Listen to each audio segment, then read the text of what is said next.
मुख्यमंत्री Abhyuday coaching classes में आपका पुनः स्वागत है। हम लोगों ने पिछली क्लास में देखा था कि कांग्रेस की स्थापना कैसे हुई, कांग्रेस के प्रथम अधिवेशन में निर्णय क्या लिए गए, उसके उद्देश्य क्या रखे गए और प्रस्ताव क्या आया। ठीक है, इतना देखने के बाद हम लोगों ने ये देखा कि उसका अधिवेशन, उसमें सदस्य संख्या एवं संस्थापक और फिर कैसे वो प्रगति कर रही है द्वितीय कांग्रेस अधिवेशन तक। और द्वितीय कांग्रेस अधिवेशन में बनर्जी को भी कांग्रेस का अविभाज्य अंग बनाया जाता है। डफरिन ने पार्टी दी, यानी उस समय ब्रिटिश वायसराय, जो अंग्रेजी वायसराय शासन है, उसने कांग्रेस को स्थापित करने में मदद दे रहा है। वह सहयोगी की भूमिका में है, वह कांग्रेस को अस्थायित्व देने की भूमिका में है। लेकिन जब कांग्रेस के लोगों ने ब्रिटिश गवर्नमेंट की नीतियों का विरोध करना प्रारंभ किया तो वही विरोधी हो जाते हैं। ठीक है, तो हम लोगों ने 2 अधिवेशन देखा था। आज आगे बढ़ते हैं और ये देखते हैं कि कांग्रेस का तीसरा अधिवेशन कैसे हुआ। उस दिन हमने बात की थी कि कांग्रेस का तीसरा अधिवेशन मद्रास में, और अध्यक्षता की थी बदरुद्दीन तैयब जी। ठीक है, तो आगे देखते हैं हम लोग।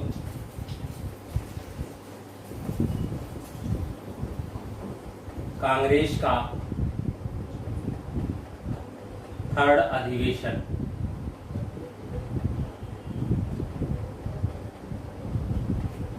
कब हुआ होगा? 1887। ठीक है, हमने बात की थी कि कांग्रेस के अधिवेशन हमेशा वर्ष के अंतिम 3 दिन, यानी दिसंबर कब 28, 29, 30 या 29, 30, 31 दिसंबर में यह अधिवेशन हुआ। ठीक है, इसमें हम लोगों ने एक बात की थी कि यह अधिवेशन, जब द्वितीय अधिवेशन समाप्त हुआ तो उसमें यह कहा गया कि अगला जो अधिवेशन होगा वो मद्रास, यानी पहले ही 1 वर्ष पहले ही अधिवेशन की समाप्ति पर अगले अधिवेशन के स्थल की घोषणा कर दी जाती थी। तो यह अधिवेशन मद्रास में, और अध्यक्ष हुए बदरुद्दीन तैयब जी।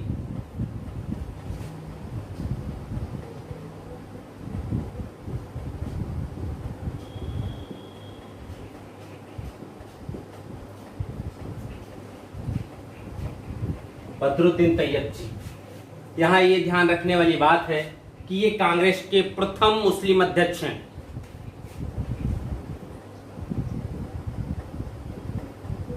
प्रथम मुस्लिम अध्यक्ष। ठीक, देखिए यहीं से थोड़ा सा समस्या होती है, क्योंकि यहीं पर ब्रिटिश गवर्नमेंट ने कांग्रेस के अधिवेशनों को रोकने की प्रणाली शुरू की। यहां पर कांग्रेस, जो अब तक शिक्षित भारतीयों की संस्था थी, तो यहां क्या कहता है कि अब जो सामान्य है, रैयत, जिनको कहा गया सामान्य नागरिक, किसान सामान्य, उनको कांग्रेस में सम्मिलित करने की योजना आती है। इनको सम्मिलित किया जाए ताकि जनसंख्या राजनीतिक मामलों को समझ सके और कांग्रेस की सदस्य संख्या को बहुत ज्यादा बढ़ाया जा सके। ठीक है, यहां देखिए दूसरा क्या हुआ। इस अधिवेशन में 607 सदस्य सम्मिलित हुए। ठीक, यानी 434 से 607 संख्या बढ़ी यहां पर। दूसरा, इस अधिवेशन के संपूर्ण कार्य संचालन, जितना भी होना था, क्या चीज है, कैसे लोग रहेंगे, क्या होगा, वह एक कमेटी के हाथ, जैसे हम लोगों ने क्या कहा था कि स्टैंडिंग कमेटी हर जगह होंगी, तो यहां पर वह एक कमेटी के हाथ सौंपा गया।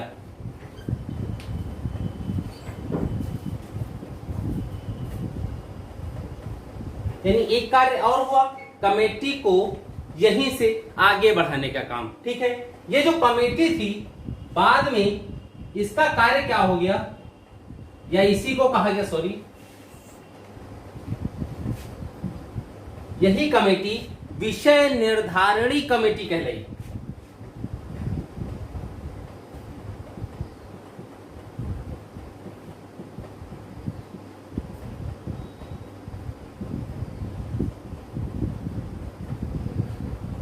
यानी अब कांग्रेस के अधिवेशनों में विषय क्या होगा, इसका निर्धारण ये कमेटी करेगी। ठीक है, ये एक निश्चित हो गया। नेक्स्ट क्या कहा गया, इस अधिवेशन में बदरुद्दीन तैयब जी ने आम जनता को कांग्रेस में शामिल होने के लिए प्रेरित किया था।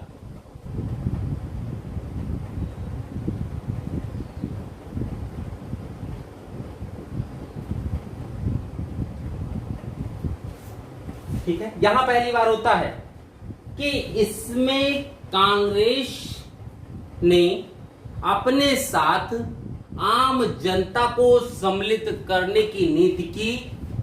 मद्रास के आसपास के जो गांव थे वहां कांग्रेस का प्रचार किया गया। बहुत नॉमिनल सदस्यता फीस रखी गई, शायद 5 पैसे रखा गया था, और उस पे कहा गया भाई बहुत कम फीस थी। ठीक है, तो उसमें जनता को कांग्रेस में सम्मिलित कर किया गया ताकि कांग्रेस का जो जनाधार है उसको और ज्यादा बढ़ाया जा सके।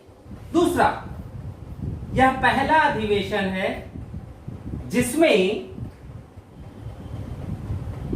जो मातृभाषा थी, भारतीय भाषा है, ठीक, भाषण भारतीय भाषाओं में हुआ।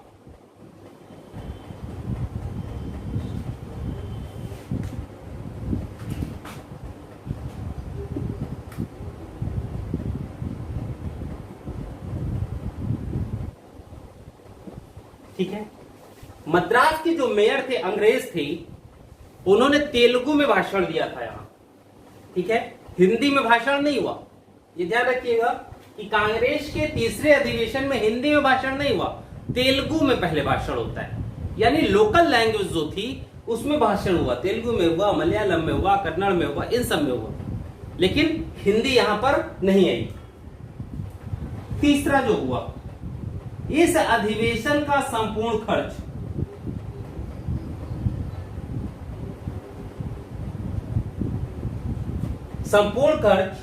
साधारण जनता से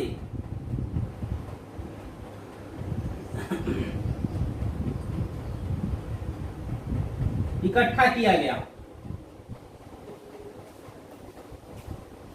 यानी कांग्रेस के इस अधिवेशन में होने वाला सारा खर्च साधारण जनता के पैसे से साधारण जनता से चंदे के रूप में इकट्ठा किया गया था, और उसी चंदे के माध्यम से इकट्ठित साधारण जनता के पैसे से अधिवेशन का संपूर्ण खर्च वहन किया गया।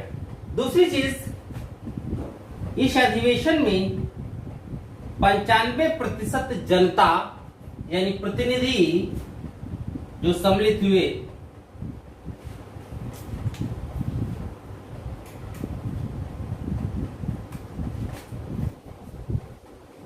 प्रतिनिधि, रैयत या किसान थे। यानी इस अधिवेशन में सम्मिलित होने वाले अधिकतर लोग सामान्य परिवारों से थे, अधिकतर लोग खेती बाड़ी का कार्य करते थे, अधिकतर लोग बहुत ज्यादा शिक्षित नहीं थे, उन्हें लोकल लैंग्वेज ही आती थी, हिंदी ज्यादा आती नहीं थी। और जब सामने ऐसे लोग बैठे हो जिनको एक ही भाषा आती हो, तो उनसे अंग्रेजी में बात नहीं किया जा सकता।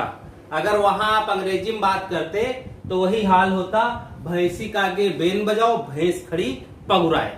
ठीक है, जैसे हमें इटालियन नहीं आती है, अब कोई मुझे इटालियन भाषा में समझाने लगे कुछ, तो हमें समझ में नहीं आएगा।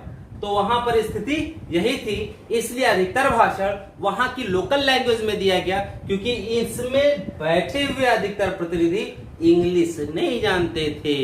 इसलिए आपको अंग्रेजी आते हुए भी अंग्रेजी में भाषण देते भी तो पगुराने वाली बात हो जाती। ठीक, देखिए अब इसमें कुछ और महत्वपूर्ण निर्णय लिए गए थे।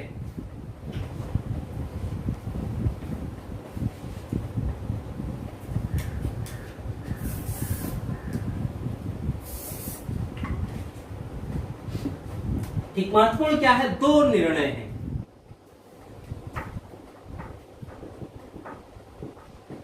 ठीक है, पहला क्या था?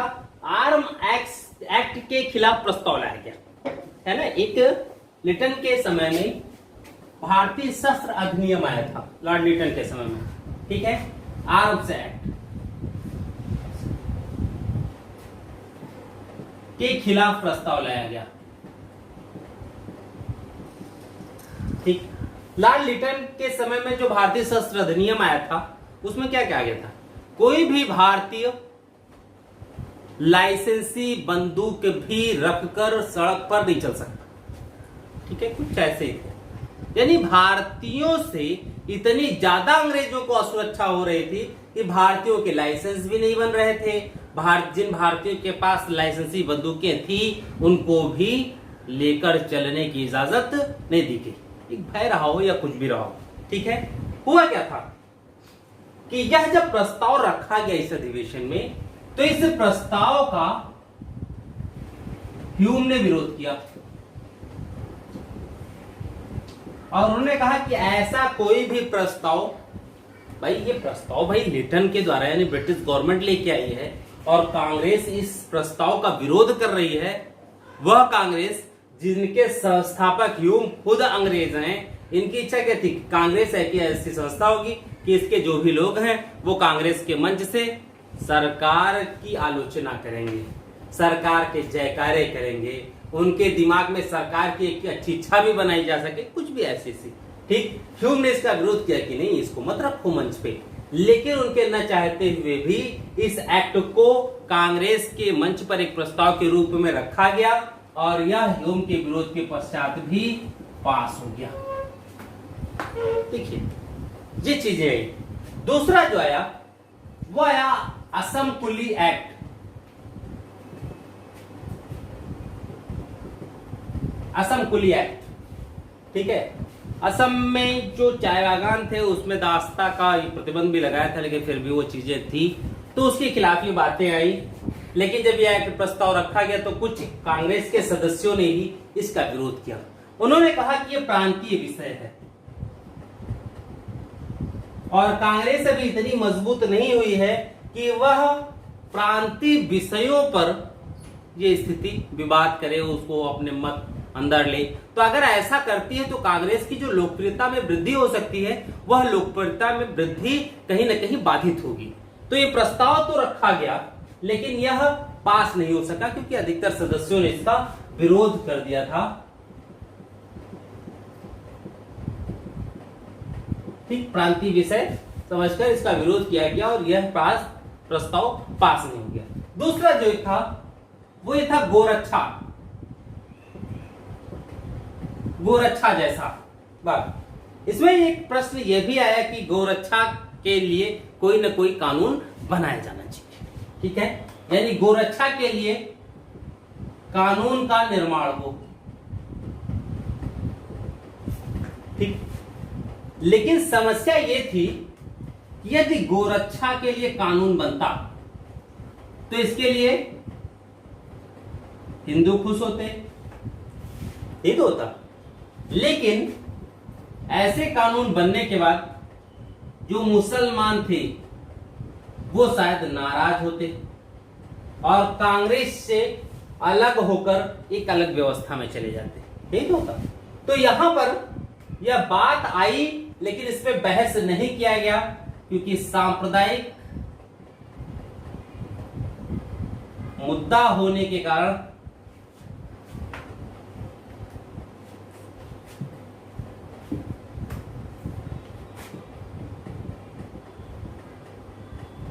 बहस भी नहीं हुआ इस पे।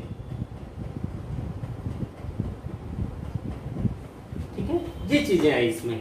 गोरक्षा का मामला आया, सांप्रदायिक मुद्दा था इसलिए उस पर बहस नहीं हुआ। असम कुली एक्ट प्रांतीय विषय माने गए, वो प्रस्ताव रखा गया लेकिन पास नहीं हो सका। आर्म्स एक्ट के खिलाफ ह्यूम के विरोध के पश्चात भी रखा गया वो प्रस्ताव कांग्रेस के मंच पर, बहस भी हुआ और अंत में वो प्रस्ताव पास भी हुआ। ठीक है, दूसरा, यह पहला अधिवेशन है कांग्रेस का जिसमें पहली बार अंग्रेजी शासकों और अधिकारियों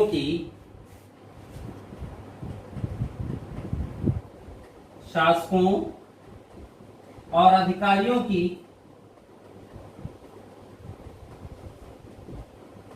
कटु आलोचना की गई।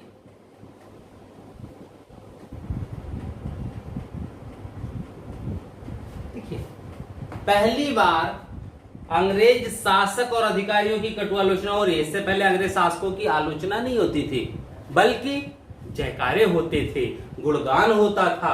ये कहा जाता था कितने अच्छे हैं अंग्रेज, इतने अच्छे हैं कि उतने अच्छे हम हो ही नहीं सकते, इनसे हमें कुछ मांगने की आवश्यकता ही नहीं है। इनको तो जब ऐसा लगेगा कि फला चीज मुझे अब देनी चाहिए, मैं उसका सही से उपयोग कर सकता हूं, वो स्वतः ही मुझे वो फला चीज प्रोवाइड कर देंगे। जब ऐसी सोच है तो समस्या तो आती है। ठीक है, इसी अधिवेशन के पश्चात वी राघवाचारी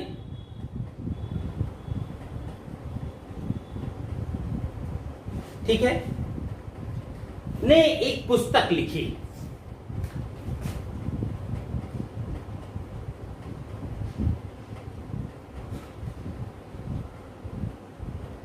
ठीक। इसमें कांग्रेस से जुड़ने के लिए लोगों को प्रोत्साहित किया गया था, कांग्रेस के उद्देश्य लिखे गए थे, कांग्रेस के प्रस्ताव आगे क्या क्या होंगे वो सारी चीजें इसमें इन्होंने लिखी। ठीक है, और इस पुस्तक की 3000 प्रति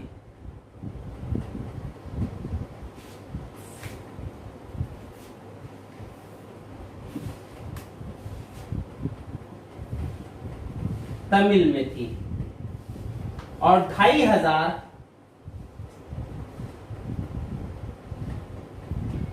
प्रति उर्दू में,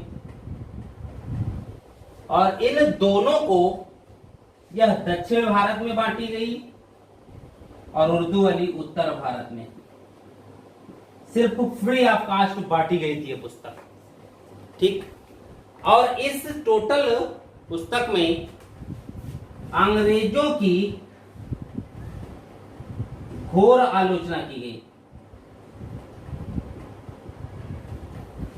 बहुत सी कमियां दिखाई गई थी उसमें। यह कहा गया था अंग्रेज बड़े गंदे हैं, बड़े रहते हैं, बड़े नालायक, पता नहीं क्या क्या क्या। ठीक है, लेकिन आलोचना जबरदस्त थी। कहते जब आलोचना इतनी ज्यादा होती है तो पुस्तक कहीं ना कहीं तो अंग्रेजों के पास भी पहुंचेगी कि नहीं पहुंचेगी? अंग्रेजों के पास भी वो पुस्तक पहुंची।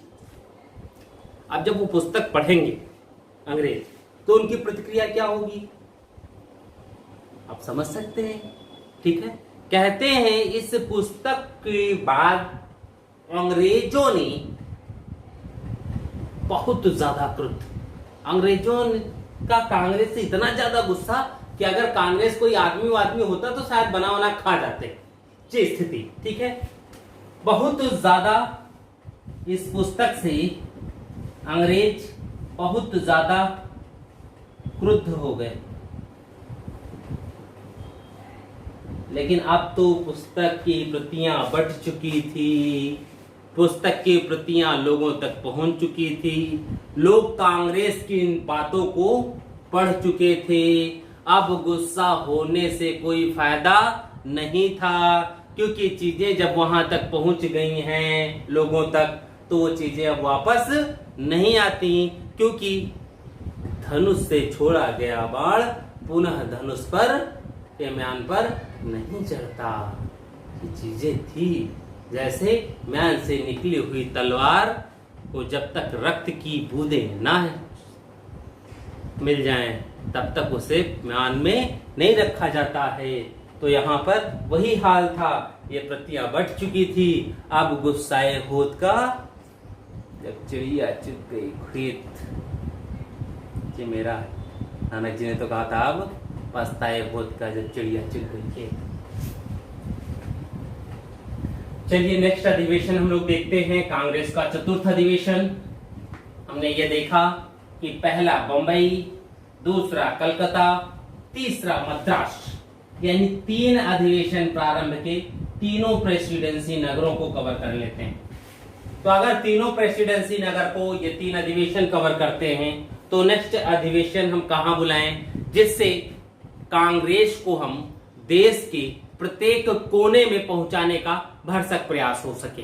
ठीक है, तो ऐसा विचार करते हुए चतुर्थ अधिवेशन जो हुआ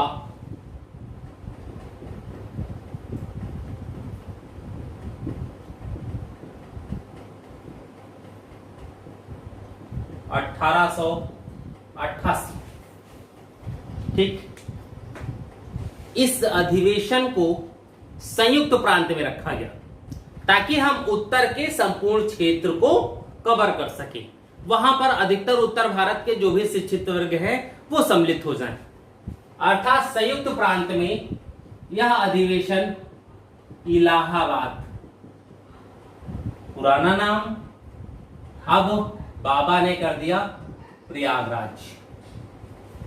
ठीक है, बाबा के द्वारा नया नाम प्रयाग पहले भी कहा जाता था, लेकिन अब घोषित नाम हो गया, सरकारी अभिलेखों में दर्ज नाम हो गया प्रयागराज। इलाहाबाद जो अपभ्रंश है अल्लाहाबाद का, अकबर के द्वारा इसका नाम रखा गया था अल्लाहाबाद।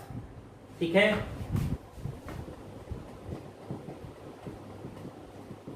अल्लाहाबाद। ठीक, यानी ऐसा स्थान जहां अल्लाह का निवास हो, ईश्वर का निवास हो। ठीक है, बाद में यह नाम बदलते बदलते अल्लाह हो गए इला, अल्लाह इला पर आ गए और फिर हो गया इलाहाबाद। ठीक है, तो नाम है, लोगों की बोली चाली है, जो इजी लगता है व्यक्ति उसी को ग्रहण कर लेता है। ठीक है, तो चतुर्थ अधिवेशन प्रयागराज में हुआ। अंग्रेज ऑलरेडी कांग्रेस से नाराज थे उस पत्रिका के, तो क्या अंग्रेजों की नाराजगी को कुछ न कुछ शांत करने का प्रयास किया जाएगा। अगर अंग्रेज नाराज होते तो फिर कांग्रेस अधिवेशन कैसे कर पाएगी। तो यहां पर कांग्रेस ने एक होशियारी की, उसने कहा कि अंग्रेजों की नाराजगी कैसे दूर कर सकते हैं, तो अंग्रेजों की नाराजगी दूर करने के लिए क्यों ना कांग्रेस का अध्यक्ष ही अंग्रेज बना दिया जाए। तो इस अधिवेशन में कांग्रेस के लोगों ने अध्यक्ष ही अंग्रेज को बना दिया गया और अध्यक्ष हुए जॉर्ज यूल। कुछ जगह यूले भी मिलता है, जॉर्ज यूले भी मिलता है। ठीक है, कुछ जगह यूल ही है। यहां सदस्य संख्या काफी बड़ी, 634 से यहां पर सीधे सीधे 1248, यानी लगभग डबल संख्या हो गई। संयुक्त प्रांत या उत्तर भारत के लगभग प्रत्येक शिक्षित वर्ग ने इस अधिवेशन में सहभागिता की। लेकिन कुछ घटनाएं भी इसमें अच्छी होती हैं। अब देखते हैं घटनाएं क्या थी। क्योंकि अंग्रेज ये नहीं चाहते थे कि कांग्रेस अब उत्तरोत्तर प्रगति की तरफ जाए, क्योंकि तीसरे अधिवेशन में कांग्रेस के मंच से गवर्नमेंट के नीतियों की आलोचना करना अंग्रेजों को बुरा लगा था।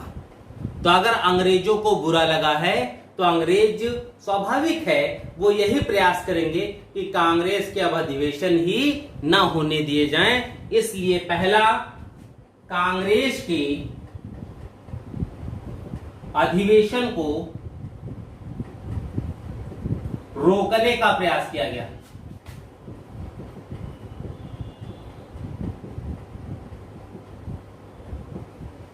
ठीक, यहां पर दो चीजें की गई और इस रोकने के प्रयास में दो व्यक्ति भारतीय जो थे वो हमारे सामने आते हैं। कौन कौन? पहले व्यक्ति सर सैयद अहमद खान, दूसरे व्यक्ति राजा शिव प्रसाद सितारे हिंद, बनारस के राजा हैं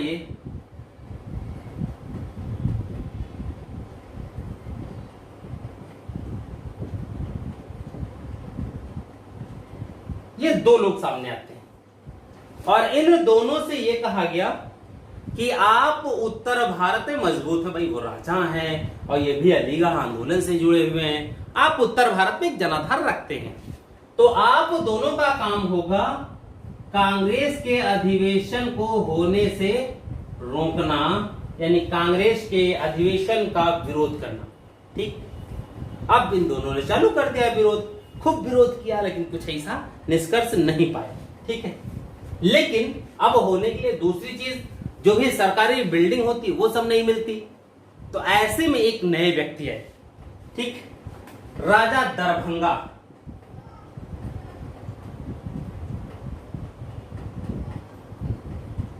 इलाहाबाद शहर में ही पड़ता है दरभंगा, ठीक है। वहाँ के एक राजा साहब हैं, स्टेशन के शायद पीछे वाला हिस्सा, सामने वाला हिस्सा जो है ओवरब्रिज की उस साइड जो है वही शायद दरभंगा पड़ता है, ठीक है। पूरा हिस्सा वो चौकों कचहरी चौक वाला पूरा लेकर के दरभंगा। इन्होंने क्या किया, राजा दरभंगा ये कांग्रेस से प्रभावित भी थे, ये भी चाहते थे कि अंग्रेजों से मुक्ति मिल जाए। इन्होंने कहा नहीं है, कांग्रेस का अधिवेशन तो यही होगा। इन्होंने पूरा लोथर काउंसिल परिषद, लूथर काउंसिल परिषद ये खरीदा। सर लूथर परिषद नहीं है, काउंसिल बिल्डिंग है ये, ठीक है। खरीद कर कांग्रेस को दे दिया।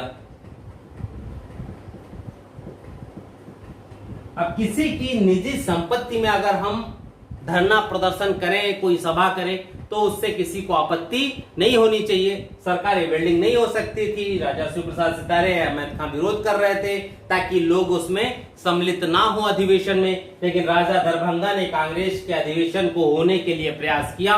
उन्होंने काफी महंगे रेट पर लोथर काउंसिल को खरीदा और कांग्रेस को दान दे दिया ताकि कांग्रेस अपने अधिवेशन को यहां पर कर सके, एक अंग्रेज अध्यक्ष, ठीक।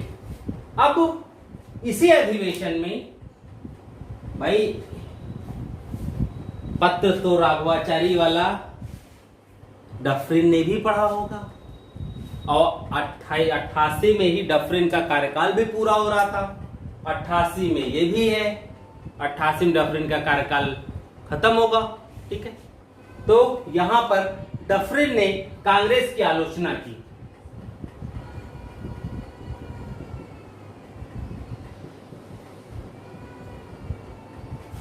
ठीक।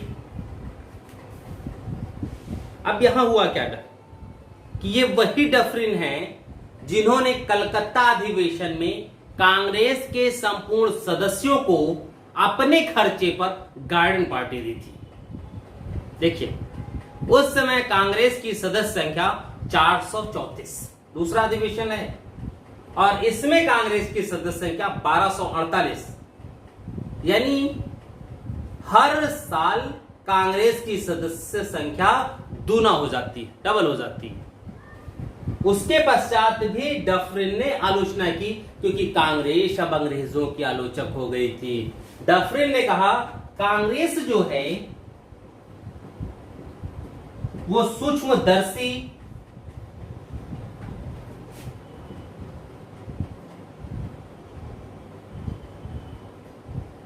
अल्पसंख्यकों की प्रवक्ता है। उन्होंने कहा कि बहुत थोड़े से शिक्षित भारतीयों की प्रवक्ता कांग्रेस, और कुछ नहीं है। तो भैया 3 साल 4 साल में और कहां ले लोगे कांग्रेस से, कितनी ज्यादा सदस्य संख्या ले लोगे। उसके अधिवेशन में 1250 लोग आ रहे हैं, तो ऐसे भी तो बहुत से होंगे जो उसके अधिवेशन में आने में सक्षम नहीं होंगे, वो उसके अधिवेशन में नहीं आएंगे। लेकिन क्या वो कांग्रेस के सदस्य नहीं हुए? भाई राहुल गांधी अगर यूपी में एक अच्छी जनसभा करें और कह दें नहीं सबको आना है प्रांत से, तो क्या हर व्यक्ति आ जाएगा? कभी नहीं आएगा, क्योंकि कांग्रेस की सदस्य संख्या अभी भी इतनी ज्यादा है कि अगर वो किसी एक जिले में आ जाए तो वहां की सभी व्यवस्था नष्ट हो सकती है। तो यहां पर डफरिन सिर्फ ये कहना है कि कांग्रेस सूक्ष्मदर्शी अल्पसंख्यकों की प्रवक्ता है, ठीक है, सिर्फ उनका प्रतिनिधित्व करती है। तो ये कहीं ना कहीं वो भड़ास निकाल रहे थे जिसमें कांग्रेस के मंच से सरेआम अंग्रेजों की अब कटु आलोचना की जाती थी। दूसरी चीज, डफरिन ने यहां एक आदेश दिया, उसमें यह कहा कि कोई भी सरकारी व्यक्ति किसी भी राजनीतिक संगठन के लिए चंदा इकट्ठा नहीं करेगा। ठीक, देखिए इसमें आदेश दिया कोई भी सरकारी व्यक्ति किसी भी राजनीतिक संगठन के लिए, अब केवल कांग्रेस को तो नहीं कह सकता था,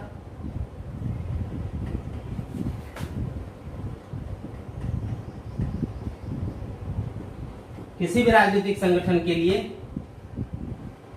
चंदा इकट्ठा नहीं करेगा। देखिए, चलो भैया चंदा इकट्ठा नहीं करेंगे। दूसरा भी इसमें ये कहा, चंदा देगा भी नहीं। होता क्या है, जैसे अभी भी हम लोग दुर्गा पूजा जब होता है कहीं, तो देख लो कहीं आपके साथ में कलीग ही एक पर्ची लेके चले आते हैं, कहते हैं भैया ये जरा काट दीजिए, गुरुजी ये काट दीजिए। और उसमें होता क्या है कि चूंकि आपके कलीग हैं, अच्छे संबंध हैं आपके, तो आप उनकी बात को नकार नहीं पाते हैं और धर्म के नाम पर या उनकी संबंधों को देख करके आप कुछ न कुछ काट देते हैं। कुछ लोग तो ऐसे आ जाते हैं कि आपको दिखाते हैं भैया ये लो चंदा देना है, काटा उन्होंने, रुपया भी आपसे नहीं पूछा कितना भरना है, आपने मन से रुपया भर दिया और आपको पकड़ा दिया, भैया ये लो 500 काट दिए। ठीक है, तो आप पहले उनको देखते हैं, फिर रसीद देखते हैं, फिर उनको देखते हैं, फिर रसीद देखते हैं, अंत में अरे यार पूछ तो लिए होते कितना काटते, मजबूरी में देना पड़ता है। तो अब दूसरा कहेंगे अरे भैया आपके लिए कहाँ जाता है, दांत निपोरे और बताती है। ठीक है, तो अलग अलग चीज है। ठीक है, ऐसे लोग आपको भी मिलते रहेंगे, हमें भी मिलते रहते हैं, आपको भी अक्सर मिलते रहेंगे। ठीक, यहां पर दूसरी चीज क्या हुआ कि इस अधिवेशन में पहली बार लाला लाजपत राय सम्मिलित हुए।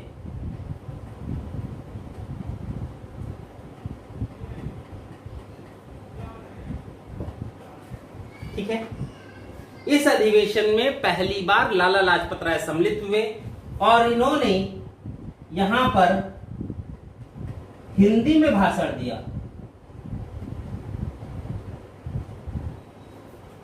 यानी पहली बार कांग्रेस के किस अधिवेशन में हिंदी में भाषण दिया गया था, तो वो क्या होगा आंसर, 1888 का कांग्रेस का चतुर्थ अधिवेशन जो इलाहाबाद में हुआ, जिसके पहले अंग्रेज अध्यक्ष जॉर्ज यूले थे। ठीक है, ये फैक्ट हो गया आपका। नेक्स्ट आगे बढ़ते हैं हम लोग। ध्यान रखना, कांग्रेस का तृतीय अधिवेशन मद्रास, प्रथम मुस्लिम अध्यक्ष बदरुद्दीन तैयब जी। कांग्रेस का चतुर्थ अधिवेशन इलाहाबाद, प्रथम अंग्रेज अध्यक्ष जॉर्ज यूले। ठीक है, ये फैक्ट। कांग्रेस के प्रथम अधिवेशन की अध्यक्षता WC बनर्जी, उसमें कंफ्यूजन होता है, SN बनर्जी WC बनर्जी। ठीक है, तो ये कंफ्यूजन नहीं होना चाहिए। WC बनर्जी पूरा नाम व्योमेश चंद्र बनर्जी। ठीक है, क्वेश्चन ये आ जाते हैं कभी कभी, एक बार आया भी है कि कांग्रेस का अध्यक्ष नहीं रहा, ये भी रहा, और उसमें ह्यूम का भी नाम सम्मिलित कर दिया जाता है। तो चूंकि जब आप इतिहास ज्यादा नहीं पढ़े रहते हैं तो आपको ये लगता है अरे संस्थापक जब था तो अध्यक्ष क्यों नहीं होगा, अध्यक्ष जरूर रहा होगा। तो आप ह्यूम को ये मान लेते हैं कि वो कांग्रेस अध्यक्ष था। अब कोई आपको नया नाम मिल गया तो आपको लगता है अरे नया नाम है, कोई बड़ा नाम नहीं था, तो नहीं। ठीक है, तो ये चीजें होती है। जैसे लाला लाजपत राय, वो भी कांग्रेस के महान नेता, लेकिन कभी भी कांग्रेस के अध्यक्ष नहीं बने या बन ही नहीं पाए, क्योंकि उस समय विचारों का विभेद चल रहा था। एक उग्रवाद और एक उदारवाद, एक गरम दल एक नरम दल। तो जब वैचारिक मतभेद होते हैं तो वैचारिक मतभेद में कोई न कोई तो पिसता ही है, किसी न किसी को कुछ न कुछ पद अपने गंवाने ही पड़ते हैं। तिलक के साथ भी यही हुआ था। ठीक है, यहां देखिए, अंग्रेजों को खुश करने का प्रयास किया गया।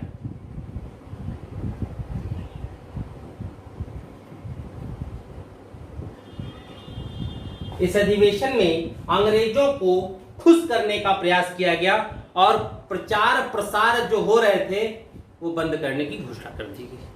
यानी कांग्रेस का जो प्रचार प्रसार अब तक कांग्रेस कार्यकारिणी कर रही थी वो प्रचार प्रसार बंद किए जाएंगे। ठीक है, देखिए पहला काम प्रचार प्रसार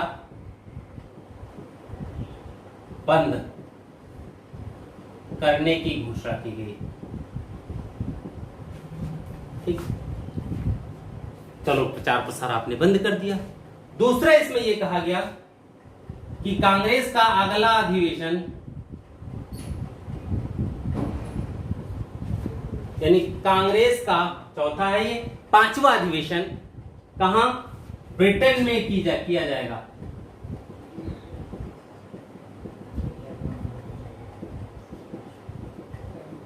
ब्रिटेन में करने की घोषणा, भारत में नहीं, ब्रिटेन में किया जाएगा। लेकिन इसमें एक शर्त लगा दिया गया था, नहीं सॉरी, यहां ये नहीं है, पांचवें अधिवेशन में आएगा, ठीक है। यहां देखिए, ये प्रचार प्रसार बंद कहां किया गया, भारत में। कहा गया भारत में कांग्रेस का प्रचार प्रसार नहीं किया जाएगा, बल्कि यह प्रचार प्रसार ब्रिटेन में किया जाएगा।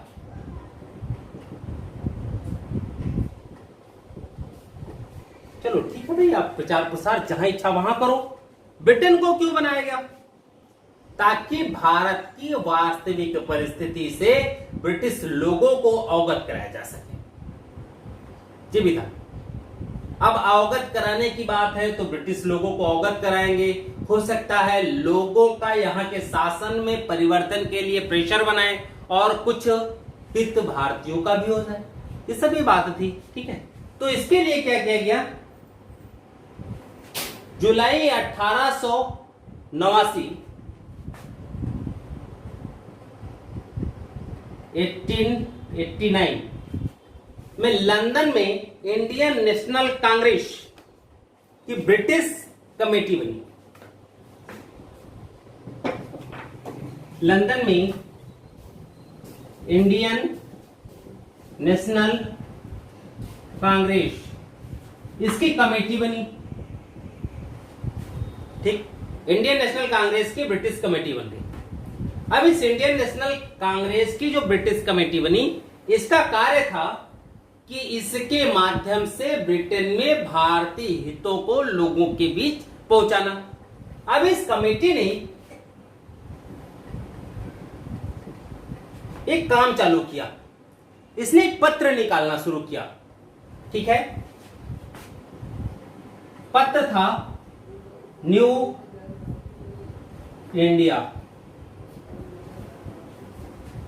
ठीक, सॉरी, केवल इंडिया, न्यू इंडिया नहीं, इंडिया नामक पत्र निकाला। और उद्देश्य यह था कि इस पत्र के माध्यम से किसी भी प्रकार कुछ भी करके हम भारतीय हितों को ब्रिटिश लोगों के सम्मुख ला सके। उद्देश्य अब कैसे करते, कुछ अंग्रेज ही थे वहां कार्य करने वाले, अधिकतर ऐसे अंग्रेज जो ब्रिटिश उपमहाद्वीप के लोग थे, जो भारतीय हितों में रुचि रख रहे थे, जो भारतीयों को अधिकार देने की बात कर रहे थे, जैसे वेडरबर्न, यूले, रिफन, ये सब ऐसे लोग, ठीक है। यही लोग इसके सदस्य हुआ करते, जैसे उदार अंग्रेज, वो लोग इनके सदस्य हुए। उन लोगों ने ही निकालना शुरू किया। सूचनाएं यहाँ से थोड़ी बहुत पहुंच जाया करती थी, अधिकतर सूचनाएं पत्र हुआ, ताकि लोगों को अब वहां पर भी जब आप चालू कर दिए खुराफात तो दिक्कत तो और होती, ठीक है। अंत में ये चीजें हुई और नेक्स्ट अधिवेशन निकाल दें। कांग्रेस का 5वां अधिवेशन, ठीक, पंचम अधिवेशन,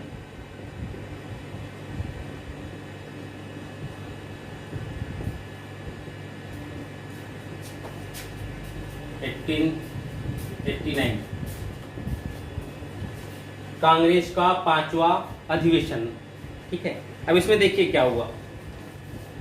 अध्यक्ष जो हुए भाई, अभी तक अंग्रेज तो नाराज थे ही, तो अगर अंग्रेज नाराज ही हैं तो स्थिति तो फिर वही आएगी। अंग्रेजों को कुछ न कुछ तो संतुष्ट करना ही पड़ेगा, नहीं करना पड़ेगा, अंग्रेजों को कुछ न कुछ संतुष्ट करना पड़ेगा, तो नहीं पड़ेगा, ठीक है। देखिए हम लोग 5वें अधिवेशन की बात कर रहे हैं। अब 5वें अधिवेशन हम लोग देखते हैं कि क्या, कैसे और क्यों, ठीक है। क्या कांग्रेस क्या निर्णय लेती है, वह अपने निर्णयों को कैसे क्रियान्वित करती है, और ब्रिटिश सरकार उनके द्वारा लिए गए ब्रिटेन विरोधी निर्णयों को कैसे दबाने का प्रयास करती है, ठीक है। तो 5वां अधिवेशन जो हुआ, ये पुनः वही प्रक्रिया जो प्रारंभ से अपनाई गई, बंबई, कलकत्ता, मद्रास, इलाहाबाद, ये तो 4 थे। यहां पर फिर से आगे बढ़ते हैं, कहा, बंबई में, स्थान वही हो गया, ठीक है। जैसे सीरियल देखो, बंबई, कलकत्ता, मद्रास, इलाहाबाद, फिर ये बंबई, ठीक। आगे कलकत्ता, प्रारंभ के 6 अधिवेशन के स्थल याद हो जाएंगे, ठीक है। वो एक सीरियल है, खाली वो याद रखिएगा, ठीक। देखिए क्या हुआ, बंबई में अभी भी कांग्रेस पर जो अंग्रेजों की नाराजगी थी वो समाप्त नहीं किया गया है। तो अब सबसे बड़ी बात है कि कांग्रेस के प्रति जो अंग्रेज नाराज हैं, उस नाराजगी को हम कैसे दूर करें। इसलिए यहां पर भी अध्यक्ष अंग्रेज ही बने, नाम था William Wedderburn. William Wedderburn Congress अध्यक्ष बनते हैं, ठीक। अब जब कांग्रेस के अध्यक्ष विलियम वेडरबर्न बन गए, कांग्रेस का विरोध भी हो रहा है, कांग्रेस इंग्लैंड में भी प्रचार प्रसार का कार्य कर रही है, तो समस्या तो होगी ही, क्योंकि कांग्रेस क्या चाहती थी कि इंग्लैंड में अगर अच्छे से प्रचार प्रसार हो जाए तो उसका फायदा मिल सकता है, ठीक। इसलिए कांग्रेस के दृष्टिकोण में परिवर्तन आया।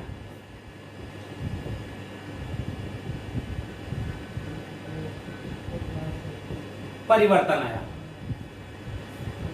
कैसा?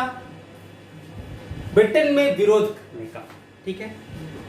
इन्होंने सोचा कि प्रचार प्रसार केवल अंग्रेजी यदि करते रहेंगे तो वहां सारी चीजें तो नहीं पहुंच पाएंगी।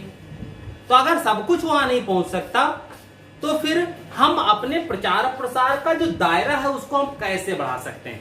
तो उसको जब बढ़ा भी नहीं सकते बहुत ज्यादा, तो उस दायरे को अगर बढ़ा नहीं सकते हैं तो फिर कुछ ना कुछ तो करना ही पड़ेगा। तो यहां पर इन्होंने क्या किया, इन्होंने ये कहा कि जो प्रचार होगा उसको केंद्र बनाया जाए लंदन। तो चलो आप लंदन को केंद्र या इंग्लैंड को केंद्र बना लिया, ठीक है। इंग्लैंड को आपने केंद्र बना लिया, ठीक। अब यहां पर क्या कहा कि इंग्लैंड में एक प्रतिनिधि मंडल भेजा जाए।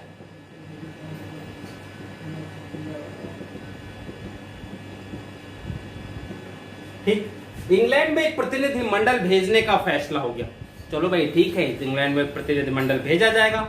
अब इस प्रतिनिधि मंडल के सदस्य भी कई ऐसे लोग थे जिनमें अंग्रेजों की भी संख्या काफी थी, लेकिन इस प्रतिनिधि मंडल में बहुत से लोग जा ही नहीं पाए। अधिकतर वो लोग जो भारतीय थे, ठीक। जैसे पहले व्यक्ति इसमें यूले, जॉर्ज यूले, दूसरे आए ह्यूम, भाई इनको भी अपने स्कॉटलैंड के थे, इनको भी अपने घर की याद आ रही होगी, काफी दिन हो गया था इस संगठन में सचिव के पद पर कार्य करते हुए। तो सोचा कि प्रतिनिधि मंडल जा रहा है तो क्यों ना हम उसी पे चले जाए, राज करना है। घर पे भी अम्मा चाची काफी मिलाएंगे और पार्टी का भी कार्य हो जाएगा। दूसरे एडम, तीसरे सॉरी नेक्स्ट नाटर्न, नेक्स्ट हावर्ड, फिरोज शाह मेहता, फिरोज शाह मेहता,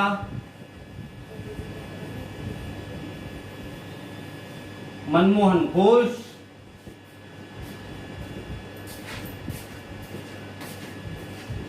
ठीक, एस.एन. बनर्जी, बदरुद्दीन नहीं कहते, सैफुद्दीन,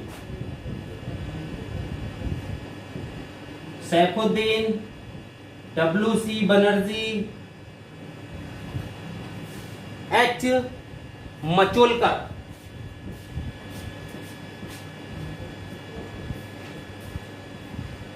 इत्यादि, ठीक है। इन लोगों का ये हुआ कि इन लोगों को भेजा जाएगा, इसमें कुछ और भी नाम थे, ठीक है। इन लोगों को ब्रिटेन भेजा जाएगा एक प्रतिनिधि मंडल के रूप में, ये लोग ब्रिटेन जाकर के भारतीय लोगों के उद्देश्य से ब्रिटिश गवर्नमेंट को अवगत कराएंगे, ब्रिटिश जनता के बीच में जाएंगे, वहां उन लोगों को भारतीय उद्देश्यों की बात करेंगे, भारतीयों को अधिकार देने की बात करेंगे, भारतीयों के प्रति शोषण की बात करेंगे, बहुत सी चीजें हैं, एक से एक बात पता नहीं थी इनको। लेकिन समस्या क्या हो गया, जैसे गवर्नमेंट को यह बात पता चली, उसने भारतीयों के इंग्लैंड जाने पर पाबंदी लगा दी, ठीक। और अंत में ही अधिकतर भारतीय जो पहले पहुंच गए थे,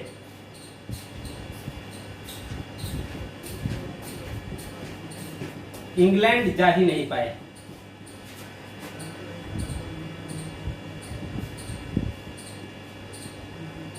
अब समस्या ये थी कि जब अधिकतर लोग वहां जा ही नहीं पाए हैं तो करेंगे क्या, ठीक। और इस प्रचार का एक फल हुआ, भाई ये लोग गए तो जो भी अंग्रेज थे, जो पहुंच गए थे भारतीय, सबने एक अच्छा प्रचार किया। और जब प्रचार किया तो वहां की जो विधायिका थी, उसके एक सदस्य थे, ठीक, चार्ल्स ब्रैडला,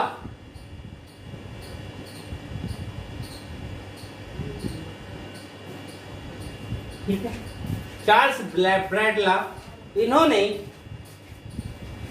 1889 में इनको शामिल किया गया था, एक विधेयक तैयार कराया, ठीक है,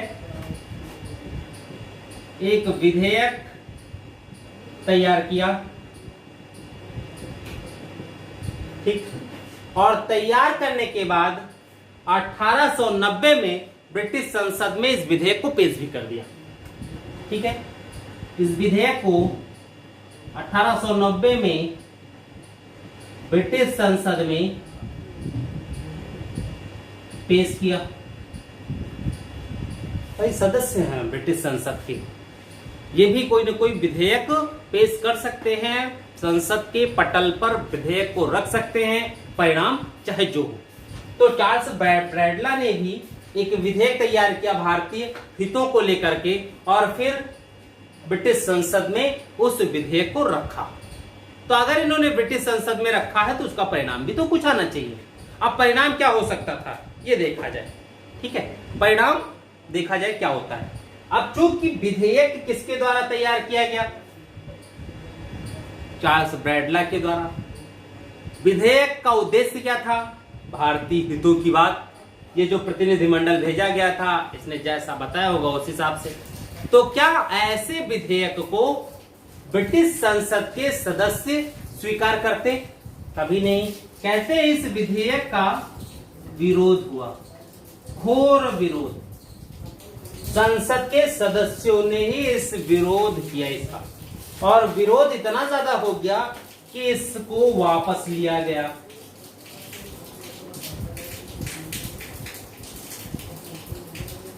ठीक, अब देखिए, एक विधेयक भारतीय लोगों के या कांग्रेस के मेहनत का, एक परिश्रम का, उसके नीतियों के क्रियान्वयन का परिणाम हुआ कि वो विधेयक बना, ब्रिटिश संसद के पटल पर रखा गया, लेकिन अन्य संसद सदस्यों के विरोध के कारण वह विधेयक वापस ले लिया गया, पास नहीं हो पाया।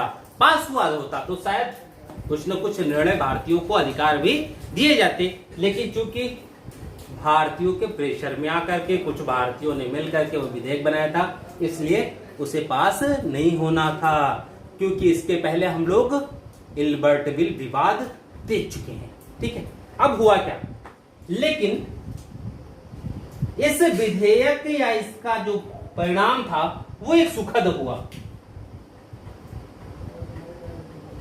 सुखद परिणाम हुआ। परिणाम क्या हुआ, ब्रिटिश सरकार ने खुद एक विधेयक तैयार कराया। ब्रिटिश सरकार ने खुद एक विधेयक तैयार कराया।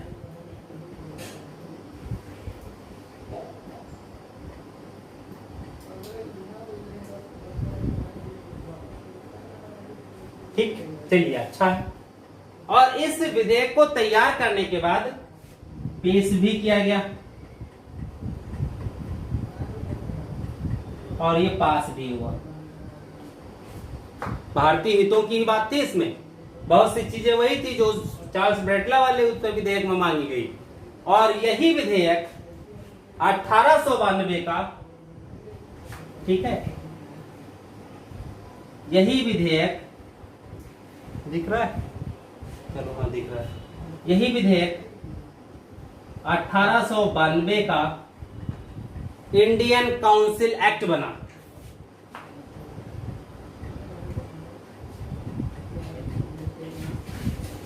इंडियन काउंसिल एक्ट बना, ठीक है।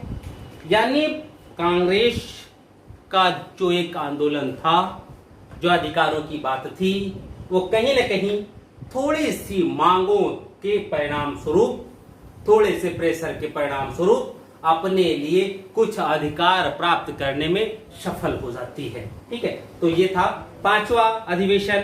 नेक्स्ट हम लोग बढ़ते हैं 6ठे अधिवेशन पर, देखते हैं 6ठे अधिवेशन में क्या हुआ, और 6ठे अधिवेशन के पश्चात हम लोग आगे देखेंगे विचारधारा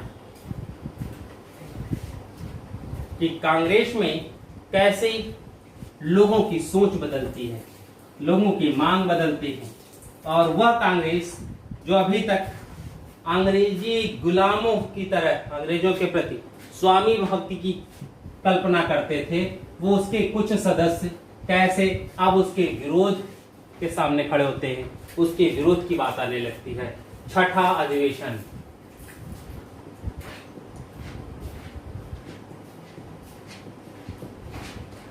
अठारह सौ 90, स्थान है कलकत्ता। कलकत्ता, अध्यक्ष हैं फिरोज शाह मेहता।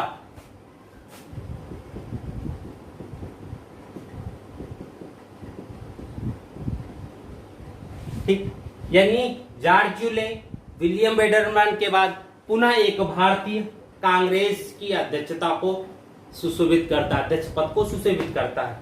अब समस्या ये थी कि प्रस्ताव जो रखे गए थे 1892 अधिवेशन में किया भी गया, जो प्रस्ताव कुछ मांग भी थी वो भी मांगे गए, बशर्ते स्टैंडिंग कमेटी की अनुमति। एक प्रस्ताव रखा गया, देखिए यहां पर इस 6ठे अधिवेशन में एक प्रस्ताव रखा गया, क्योंकि भाई एक बिल तो आ ही गया था, तो एक प्रस्ताव इस अधिवेशन में रखा गया कि 1892 का जो कांग्रेस अधिवेशन होगा वो इंग्लैंड में किया जाए।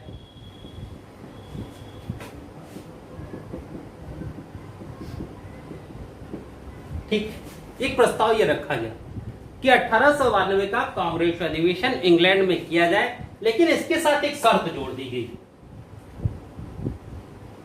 शर्त जोड़ी गई, शर्त में यह कहा गया कि जो प्रांतों में स्टैंडिंग कमेटी है, जब तक उस स्टैंडिंग की सभी स्टैंडिंग कमेटियों की अनुमति नहीं हो तब तक नहीं। तो शर्त यह था सभी स्टैंडिंग कमेटियों की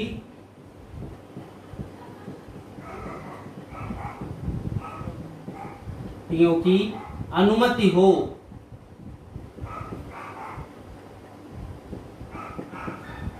ठीक है, एक शर्त जोड़ा गया कि सभी स्टैंडिंग कमेटियों की अनुमति हो। यहां पर यह कहा गया कि कांग्रेस को ब्रिटिश जनता और उनके न्यायप्रियता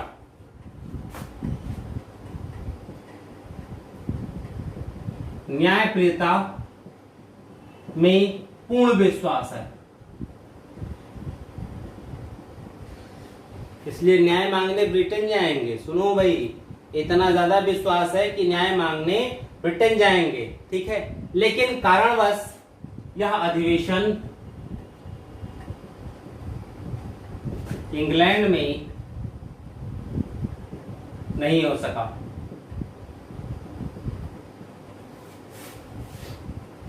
ठीक, ये पहला अधिवेशन था जिसमें कलकत्ता में हो रहा है, देखिए, जिसमें महिलाओं ने भी सहभागिता की, कांग्रेस के मंच से संबोधन भी किया। ठीक, कौन थी?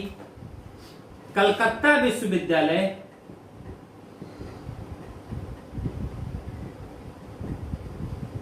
की पहली महिला स्नातक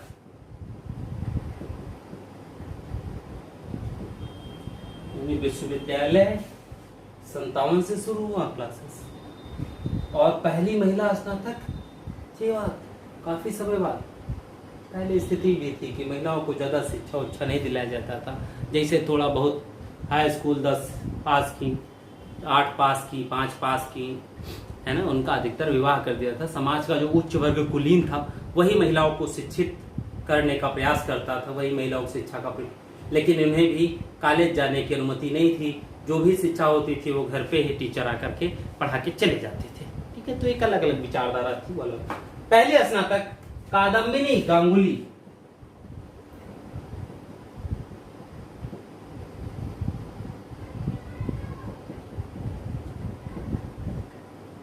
सौरभ गांगुली की बहन नहीं थी, ध्यान रखना। ऐसा मान लो कि उनकी दीदी थी, बुआ थी, चाची थी, तो ऐसा नहीं था। कादम्बिनी गांगुली ने संबोधित किया था अधिवेशन को, संबोधित किया। एक अच्छा चीज ये पूछ भी लेते हैं, वो पहली महिला कौन थी जिसने कांग्रेस अधिवेशन को संबोधित किया था? तो वो कलकत्ता विश्वविद्यालय की पहली स्नातक महिला कादम्बिनी गांगुली। ठीक है, तो हम लोग आगे बढ़ते हैं और अधिवेशन यही हम लोग पैक करते हैं, क्योंकि इसके बाद तो हम लोग कांग्रेस के अधिवेशन में प्रमुख चीजें। अब हम लोग करते क्या है कि जो क्लास है, कुछ टाइम बचा हुआ है, तो उसमें हम लोग कांग्रेस से संबंधित फैक्ट देख लें। ठीक है, फिर हम लोग नई विचारधारा पर नई क्लास में, ठीक है, कांग्रेस के आंदोलनों की जो बात होगी उसको हम लोग नई क्लास में देखते हैं। तो हम लोग पहले कांग्रेस के फैक्ट जहां से क्वेश्चन आते रहते हैं।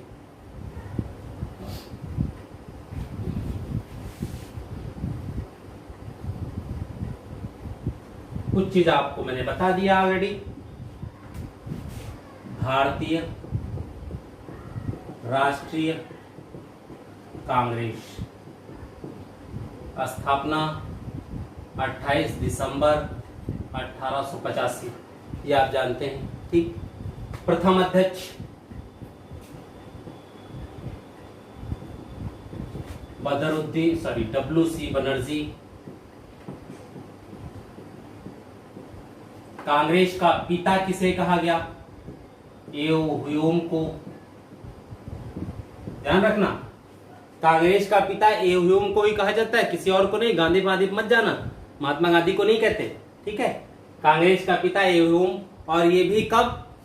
जब विलियम वेडरबर्न ने 1914 में एओ ह्यूम की जीवनी, उसी के बाद कांग्रेस ने अपने अधिवेशन में एओ ह्यूम को कांग्रेस का पिता घोषित कर दिया।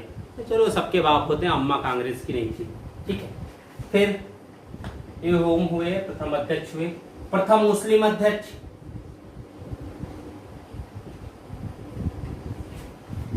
बदरुद्दीन तैयब जी। ठीक है, अंग्रेज अध्यक्ष जॉर्ज यूले।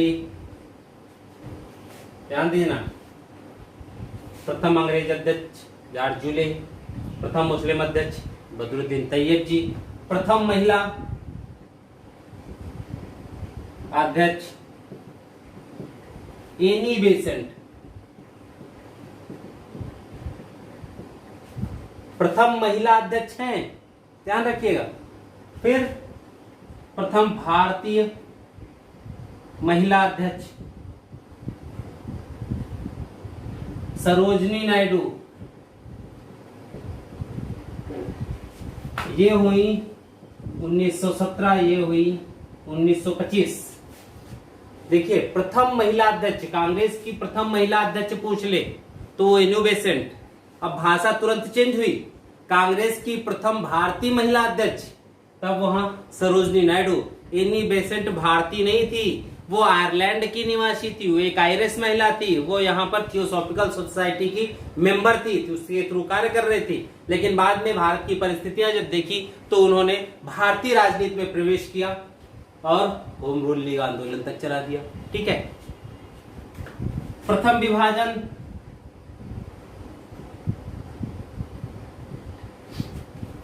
1907, ठीक है।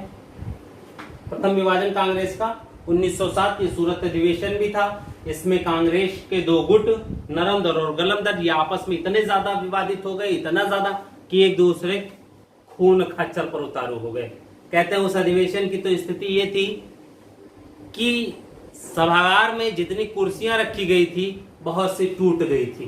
कहते हैं कुर्सी, माइक, जूता, चप्पल सबसे लातम पैजार हुआ, अच्छे से हुआ, और अंत में कांग्रेस दो गुटों में विभाजित हो गई यहां पर। ठीक है, देखिए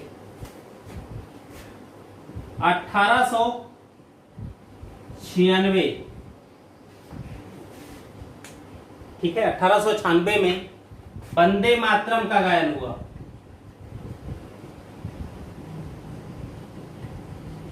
कांग्रेस अधिवेशन में पहली बार ये वंदे मातरम का गायन 1896, यह भी अधिवेशन हुआ था कलकत्ता में 1896 में। ठीक है, पहला अधिवेशन, पहली बार राष्ट्रगान, ये राष्ट्रगीत है, यहां लिख लेते हैं राष्ट्रगीत, फिर उधर देख लेते हैं।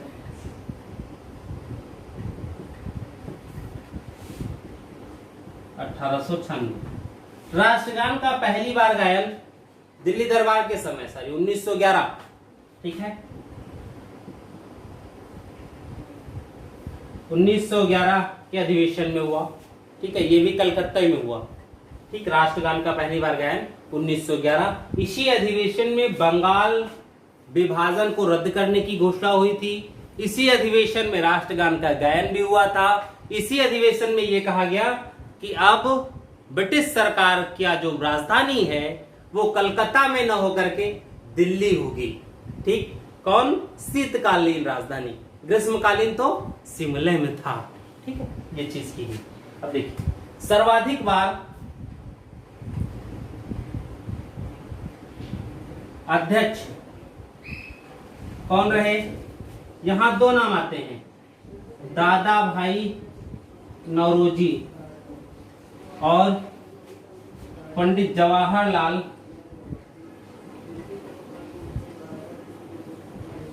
नेहरू। दोनों तीन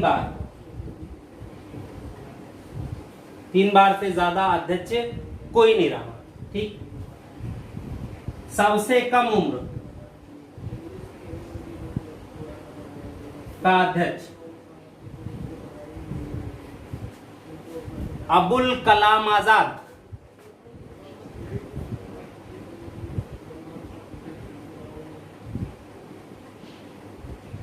पैंतीस वर्ष, 1923 का विशेष अधिवेशन। मात्र 35 वर्ष की उम्र में इन्हें कांग्रेस का अध्यक्ष बनाया गया। ठीक है, आगे बढ़ते हैं, इसको मिटा लें।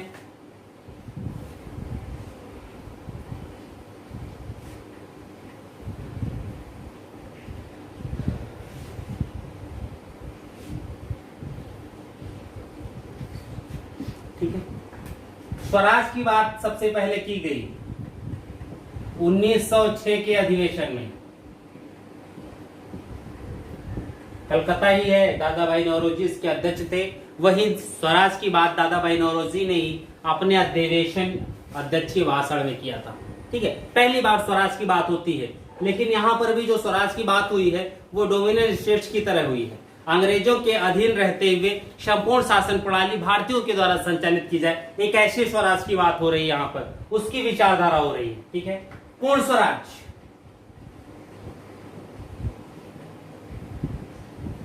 1929 का लाहौर अधिवेशन।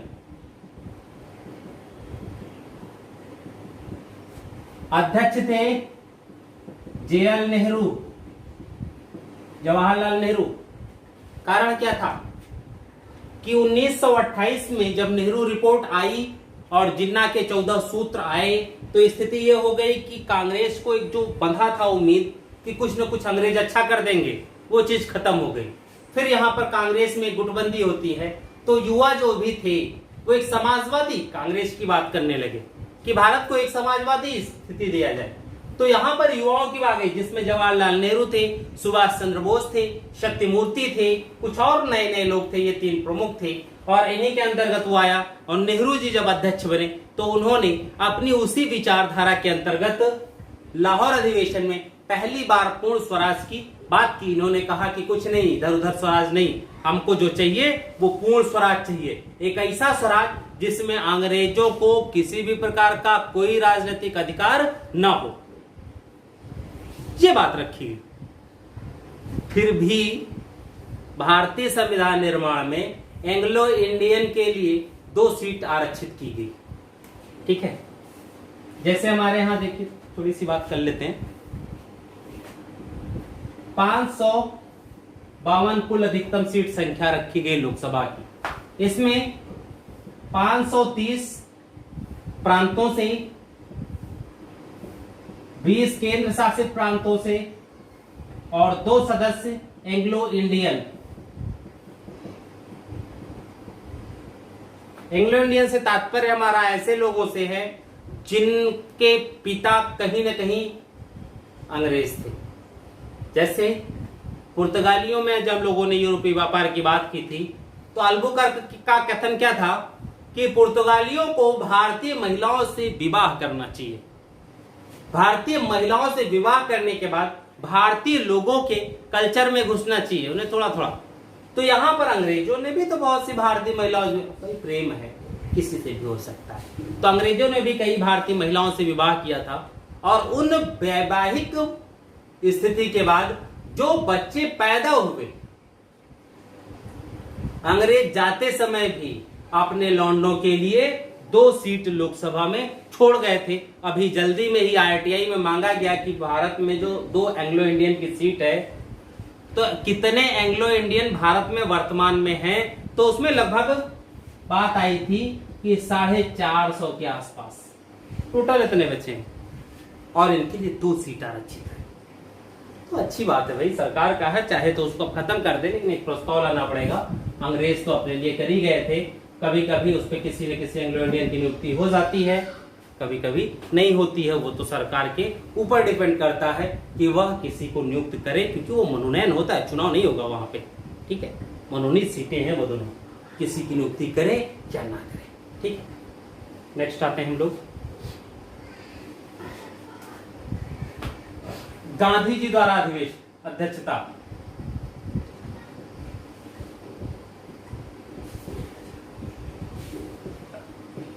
(1924) बेलगांव अधिवेशन।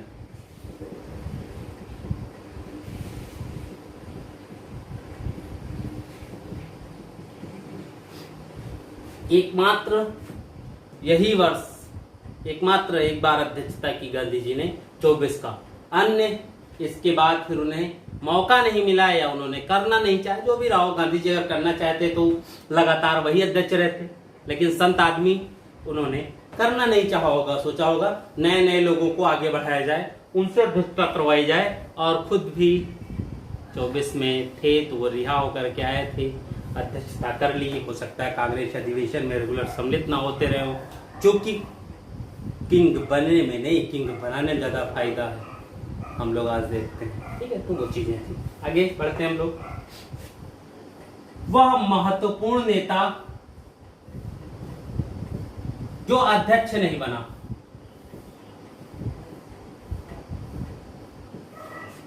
वो थे तिलक, बाल गंगाधर तिलक।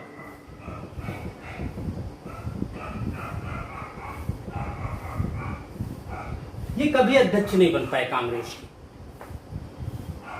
जबकि लोकप्रियता इनकी बहुत ज्यादा थी, लेकिन कभी कांग्रेस के अध्यक्ष के पद को सुशोभित नहीं किया, क्योंकि ये गरम दल के हैं और जब तक ये रहे हैं तब तक कांग्रेस में नरम दल वालों की प्रधानता थी, और नरम दल वाले, जैसे इनका नाम आता था अध्यक्ष पद के लिए, नरम दल वाले उसका काफी ज्यादा विरोध करने लगते थे, और विरोध का परिणाम होता था बाल गंगाधर अपने लोगों से कहते थे हम अध्यक्ष नहीं बनेंगे, रहने दो।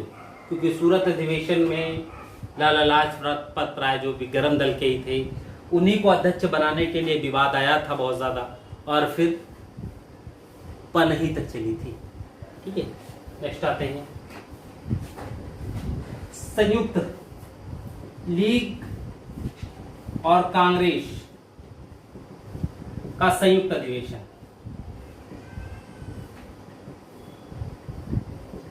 वो था 1916 का लखनऊ अधिवेशन।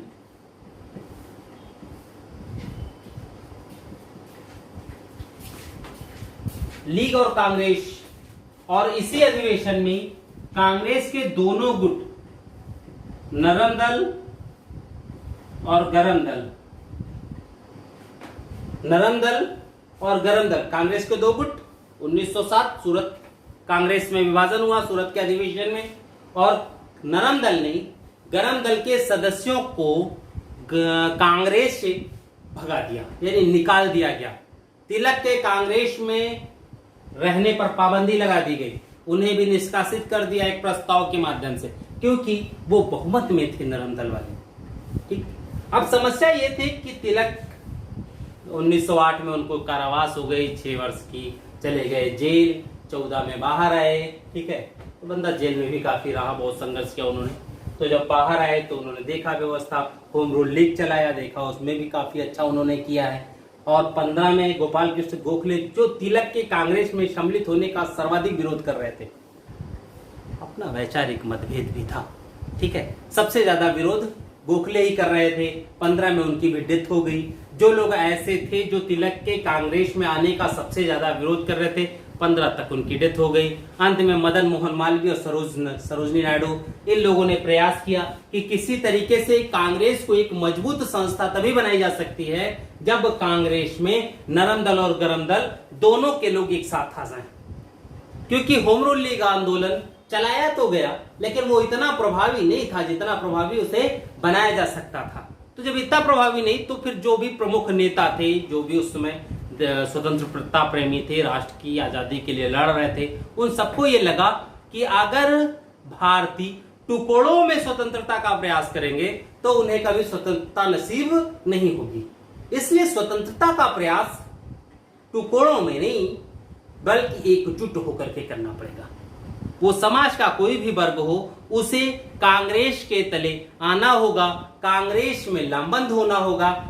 जितने भी बिखरे हुए लोग हैं उन सबको कांग्रेस के पास लाया जाए और उसके बाद हम स्वतंत्रता का प्रयास करें, तो स्वाभाविक है कि एक अच्छा परिणाम दे सकते हैं। ठीक, और इसी के परिणाम स्वरूप नरम दल और गरम दल ये दोनों एक हो जाते हैं। ठीक, क्योंकि नरम दल गरम दल भी एक हुए, लीग को भी यहां सम्मिलित कर लिया गया, और यहां पर कांग्रेस के दोनों गुट प्लस लीग, इनका संयुक्त अधिवेशन होता है। और उस अधिवेशन की अध्यक्षता की A.M. मजूमदार ने। ठीक है, खाली A.M. याद न रहो, मजूमदार याद है, केवल यही एक रहे हैं। मजूमदार बंगाली थे, इन्होंने किया इसकी अध्यक्षता।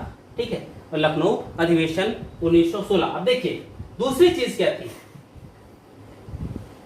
1909, यहां पर 1909 परिषद अधिनियम आया, मार्ले मिंटो सुधार।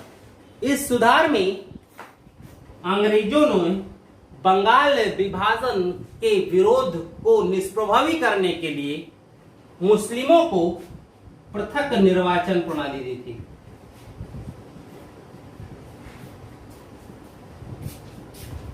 जिसका कांग्रेस विरोध कर रही थी,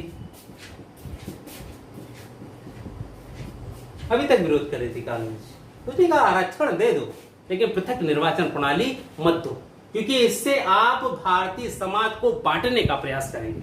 ठीक है, तो ऐसा चीजें थी। लेकिन 1916 के अधिवेशन में पृथक निर्वाचन प्रणाली को स्वीकार कर लिया गया। ठीक, आगे आते हम लोग।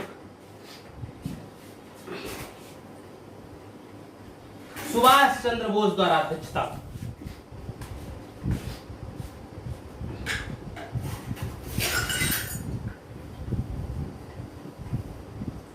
दो बार अध्यक्ष हुए।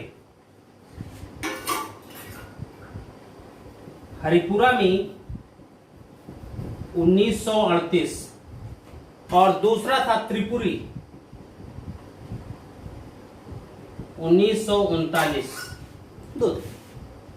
लेकिन त्रिपुरी में जब अध्यक्ष चुने गए तो उसमें विवाद भी काफी हुआ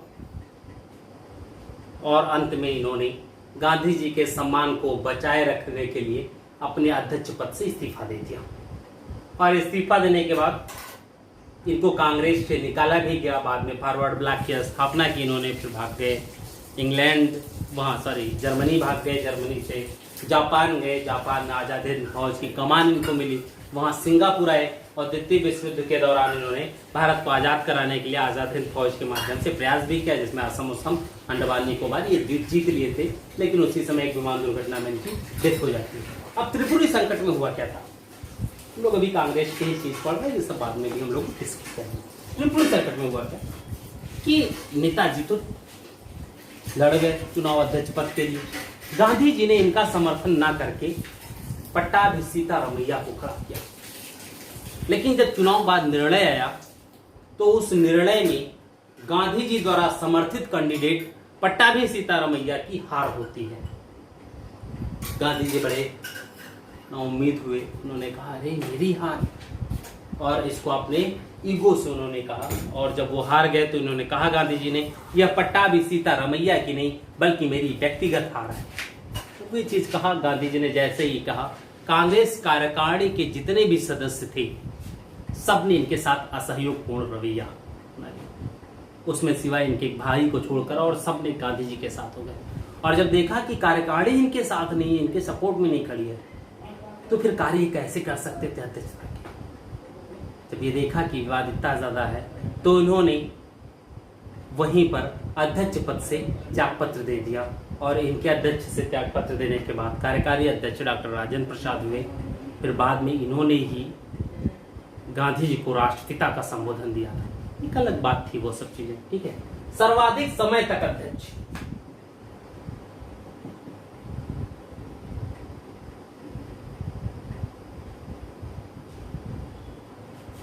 ये हुए मौलाना अबुल कलाम आजाद।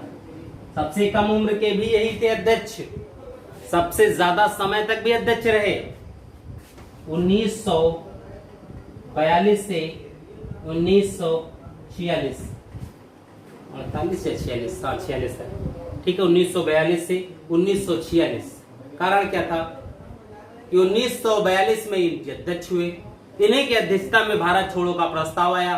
भारत छोड़ो का प्रस्ताव आने के बाद कांग्रेस के सभी प्रमुख नेता गिरफ्तार कर लिए गए। जब कांग्रेस के सभी प्रमुख नेता गिरफ्तार किए गए तो चुनाव ही नहीं हो पाया। और जब चुनाव ही नहीं हो पाएगा तो फिर अध्यक्ष कौन? मौलाना अबुल कलाम आजाद। जब तक नया चुनाव नहीं हुआ 1946 में, तब तक अध्यक्ष मौलाना अबुल कलाम आजाद ही बने रहे।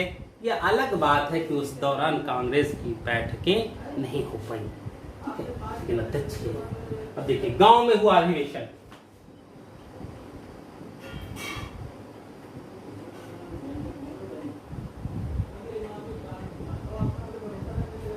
(1937) फैजपुर अधिवेशन, इसकी अध्यक्षता की थी JL नेहरू ने, यानी सुभाष चंद्र बोस के हरिपुरा अध्यक्ष से पहले 1937 में JL नेहरू कांग्रेस के अध्यक्ष थे। और वह जो अधिवेशन हुआ वो गांव में हुआ, फैजपुर नामक गांव में। यह एकमात्र अधिवेशन जो गांव में किया गया था। ठीक था, हमेशा शहरों में ही सब कुछ थोड़े मिलता है, कुछ चीज गांव में भी तो मिलता है। तो यह अधिवेशन गांव में किया गया, ठीक है। नेक्स्ट आते हैं हम लोग।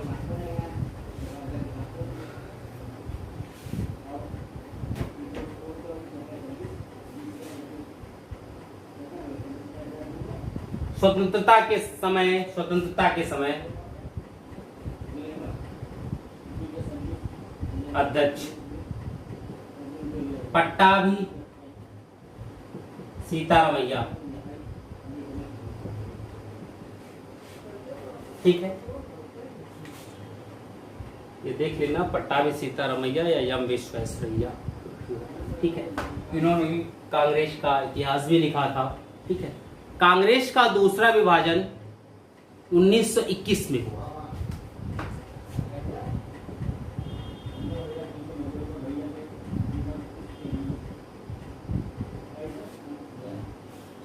उन्नीस 1921 या 22, ठीक है। ये कब हुआ था? जब चौरी चौरा कांड के बाद गांधी जी ने, कुछ जगह 23 भी मिलेगा ये, है ना, और शायद 23 हो सकता है, लेकिन 21 ही, अधिकतर बुक्स में 21 ही मिलता है। जब चौरी चौरा कांड के बाद, और विभाजन क्या था, इसको सिर्फ कहते हैं विभाजन, लेकिन विभाजन वाली कंडीशन नहीं थी, क्योंकि इसमें अलग से चुनाव लड़ने के लिए कांग्रेस के कुछ सदस्यों को कांग्रेस से ही अनुमति प्रदान की गई कि ताकि तुम लोग चुनाव लड़ सको, और एक कांग्रेस के अधीन रहते हुए आनुषंगिक संगठन स्वराज पार्टी के तहत विधायिका के चुनाव में कांग्रेस के ही लोग प्रवेश करते हैं। क्योंकि गांधी जी ने चुनाव में न जाने की बात कही थी, इसलिए अब कांग्रेस के झंडे तले चुनाव में नहीं जा सकते थे। इसलिए कुछ लोगों ने यह कहा कि हम लोग सामाजिक कार्य नहीं, बल्कि अंग्रेजी नीतियों का विरोध करने के लिए चुनाव में जाना चाहते हैं। गांधी जी ने अनुमति मांगी, गांधी जी ने अनुमति प्रदान कर दी, और परिणाम स्वरूप स्वराज पार्टी का गठन हुआ। चित्तरंजन दास और मोतीलाल नेहरू के द्वारा ये लोग पार्टी, स्वराज पार्टी के झंडे तले चुनाव में गए। बहुत अच्छा परफॉर्म कुछ जगह रहा, संयुक्त प्रांत और बंगाल में काफी अच्छा परफॉर्म रहा। इनका कार्य क्या था? अंग्रेजों के प्रत्येक बिल का विरोध करना, और कुछ काम नहीं है। अंग्रेज जो भी प्रस्ताव लाएंगे उसका सिर्फ और सिर्फ ये विरोध करेंगे, विरोध के परिणाम स्वरूप जो भी हो देखा जाएगा, ठीक है। तो ये कार्य थे। कुछ चीजें छूट भी गई होंगी, तो वो हम लोग जब एक लाइन से चलेंगे सीरियल वाइज, तो वो चीजें उसमें समाहित हो जाएंगी। आप इसको अलग रखिएगा, उसमें आप मर्ज कर सकते हैं उस समय, ठीक है। बहुत सी चीजें भूल भी जाती हैं, छूट भी जाती है, सब चीजें, ठीक है।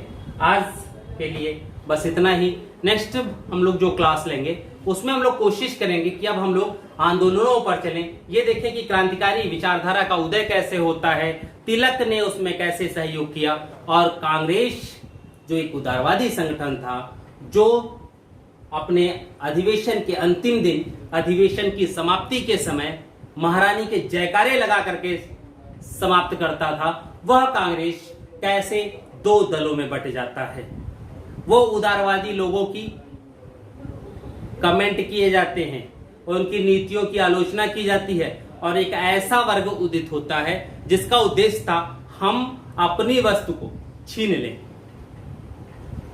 स्वतंत्रता हमारा जन्म सिद्ध अधिकार है और इसे हम लेकर रहेंगे, एक अलग नारा गढ़ा जाता है, ठीक है। और उसके द्वारा क्रांतिकारी मूवमेंट भी चलते हैं। कांग्रेस का उदारवादी है, कांग्रेस भी आक्रामक होती है। इस आक्रामकता को रोकने के लिए बंगाल विभाजन होता है, वहां पर जबरदस्ती आंदोलन दबाए जाते हैं।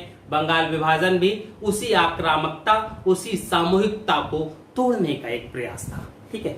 तो हम लोग नेक्स्ट क्लास इस पे चलेंगे, आगे जो भी बात है उस पे करेंगे। आज के लिए बस बहुत बहुत धन्यवाद। मुख्यमंत्री अभ्युदय कोचिंग क्लास में आने के लिए पुनः एक बार और धन्यवाद।